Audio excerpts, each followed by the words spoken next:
Young Turks Elections 2014. Hello and welcome to the Young Turks Election Special. I'm Shireen Bhan. Once described as a factory of prime ministers, Uttar Pradesh might not have sent a prime minister to office in the last decade, but it definitely remains the battleground that defines the fate of a political party in the Lok Sabha. Now this time round we have at least 4 contenders for the prime minister's post contesting the upcoming polls from the state of UP. So today we put the spotlight on 2 young politicians who are in the race for 2 of the 80 Lok Sabha seats the state has on offer. Meet former IIM professor and now Samajwadi Party MLA Abhishek Mishra, who is contesting from Lucknow, and former journalist Shazia Ilmi of the Aam Aadmi Party contesting from Ghaziabad. First up, Abhishek Mishra, elected in 2012 from Lucknow North on a Samajwadi Party ticket to the State Assembly. Now, Abhishek is not your run-of-the-mill MLA. He's a former IIM Ahmedabad professor, has degrees from Cambridge University and the Massachusetts Institute of Technology, or MIT, and is the current Minister of State for Science and Technology in UP. Will this young face of the Samajwadi Party make the cut on the national stage? Let's take a look.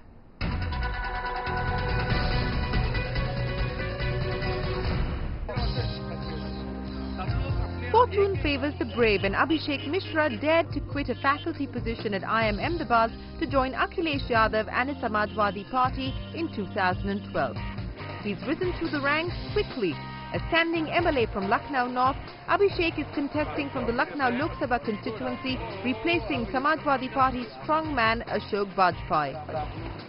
It's not an easy fight, given that he's up against stalwarts like BJP President Rajnath Singh, Congress's Rita Bahuguna Joshi and BSP's Nakul Dubey, a former state minister. With opinion polls painting a dismal picture for the Samajwadi Party in UP, we caught up with Abhishek on the campaign trail to find out what he makes of the situation on the ground. Abhishek Mishra, thanks very much for joining us here on Young Turks. Let me start by asking you about your decision to get into active politics. You have impressive academic credentials. You had a comfortable job at IIM Ahmedabad. Why did you think that you would find space in politics, and specifically in some ways in an old world party like the Samajwadi Party? Well, I think Samajwadi Party is probably the newest world party. It has the youngest leader in place. We have the youngest chief minister in place. It's being driven by definitely experienced hands. Why I came to politics was because I think politics is the biggest and the best platform if you really want to work, if you've achieved what you wanted to achieve in your career or profession, in your chosen line, and excelled there. And I think only people who excel in their chosen field should come into politics. So that's Abhishek, what I did. I want to pick up on what you've said. You say that you believe the Samajwadi Party is a new world party, but on all accounts, it seems to be working with an old world ideology. You talk about Akhilesh Yadav. He is the youngest chief minister. You believe he's spearheading the Samajwadi Party in a different direction. But then how is it that the discourse is not about things that matter to youth? It's not about development or any of that. The discourse continues to be about age-old issues of polarizing voters. No. I think I completely disagree. I mean, absolutely to the point T. The agenda, the manifesto is absolutely focused on the youth. It is focused on development. I'm just talking about Lucknow at the moment. Whatever the Chief Minister has done for Lucknow, whatever we have done in my constituency in Lucknow in the last 2 years, nobody, and that's an absolute nobody, has ever done any such thing before that. You look at the metro. Metro is going to be a huge game changer for Lucknow. You look at the ambitious project like Lucknow and Agra Expressway. It's going to be a greenfield project, 8-way access controlled expressway, which is going to cut down times of travel by almost 1/3. And we've all heard the economic adage which says, double the economy, double the speed, triple the economy. So I think the distribution of laptops, the biggest digital divide bridging program in the world ever, and it's fully targeted on youth, just to make sure that a huge population set doesn't get disconnected from the digital highway. That's a program targeted at the youth. The IT city that we're proposing, we've already tied up. HCL has committed thousands of employees, which will start functioning out of their office within the next 3 years. The Medi City, the international cricketing stadium that we are making. So all of these programs are actually targeted at the youth, and the discourse is very visionary, very future-looking and youth-oriented. Abhishek, you've given me a long list of things that you believe are youth-oriented, development-focused, cater to the aspirations of young India. But within your party, you know, your leader makes statements that are offensive to women. He compares rape to a mistake that boys make. You have other leaders like Azam Khan who are trying to polarize voters. Is there a generational gap then within the Samajwadi Party which results in an ideological contradiction? No. I think that's also, incorrectly understood. There was a reference to context which was not really represented well. Look at what the others are doing. So if a person who cannot give his name to his wife, and where we are going and what respect are we talking about? You know, Abhishek, I don't want to get into this battle of Modi's marital status. The fact of the matter is that your party leader made comments that were appalling. They were offensive to women. They were offensive to society. He didn't apologize for them. Look, Shireen, what Netaji also said was that anything and anybody who violates the law must be treated with the harshest principle of law. And whoever says what doesn't matter because the law will take its own course. The Chief Minister reiterated that the heinous crimes will be most severely punished. But he was quoting out of a context where something was presented to him and, where relationships go wrong and there are false accusations. You know, Abhishek, you've talked about things that you've done in Lucknow to try and create new areas of opportunity for the youth, to give them access to better facilities and so on and so forth. But UP is a large state. It has 80 Lok Sabha seats on offer. This is the battleground as far as election 2014 is concerned. What, to your mind, is the best way forward to develop this state better? There have been several options that have been put on the table from different parties, some suggesting that it should be split up.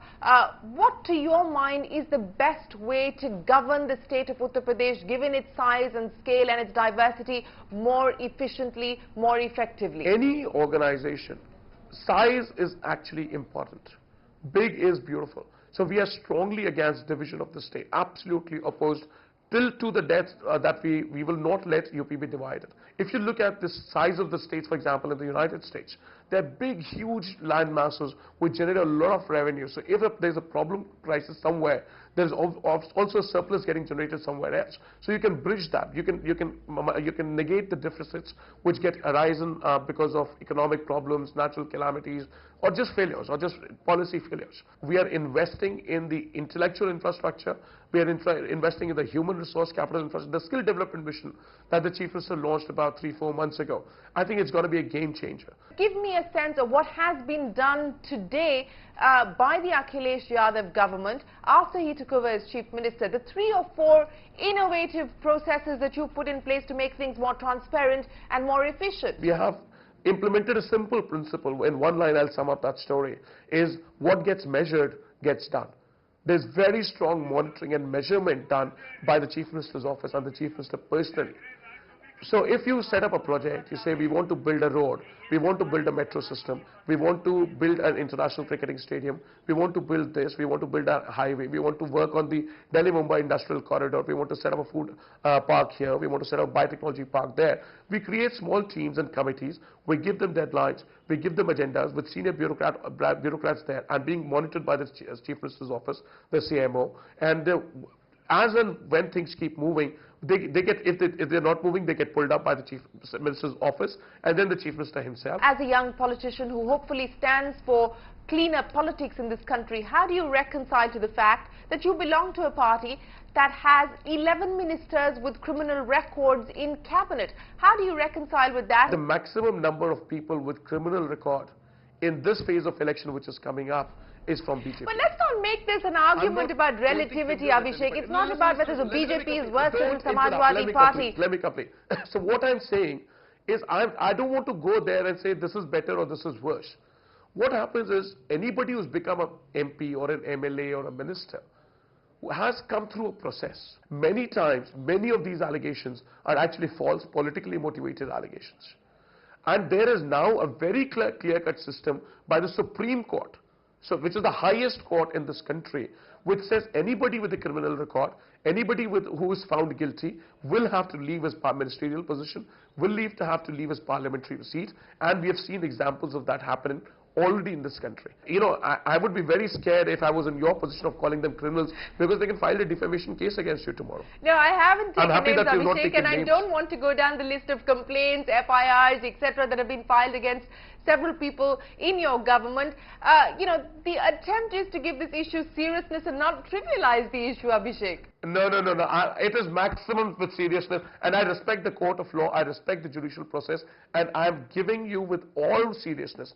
Actually, it is true that most of these cases are politically motivated. How confident do you feel? This is one of the other high-profile battles in this election in the state of Uttar Pradesh. Of course, the big one is the battle for Varanasi. But do you feel confident of taking on the BJP heavyweight? Because, you know, earlier you talked about Rajnath Singh moving from Ghaziabad to UP and to Lucknow specifically in the search for a safer seat. Do you believe that you can upset the big boys of the BJP and, of course, Rita Bahuguna of the Congress? You know, allow me to quote a couplet which says, "Jis or jawani chalti hai, us or zamana chalta hai."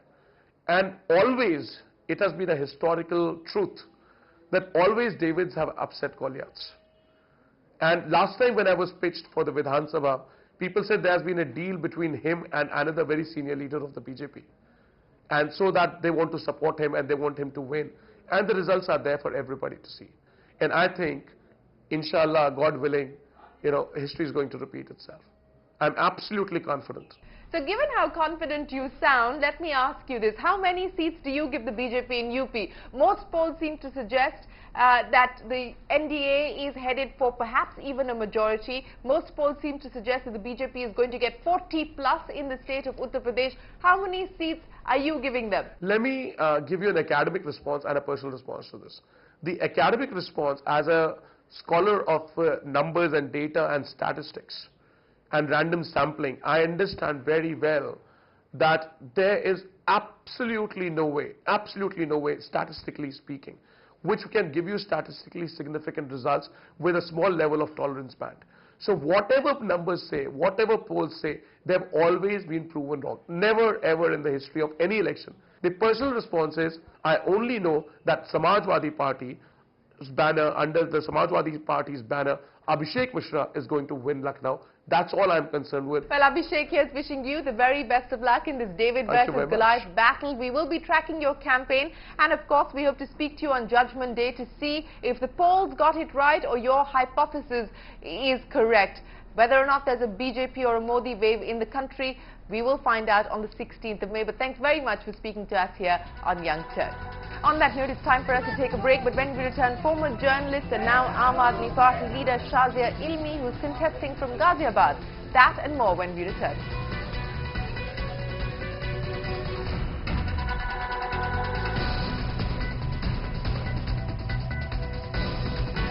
Young Turks Elections 2014.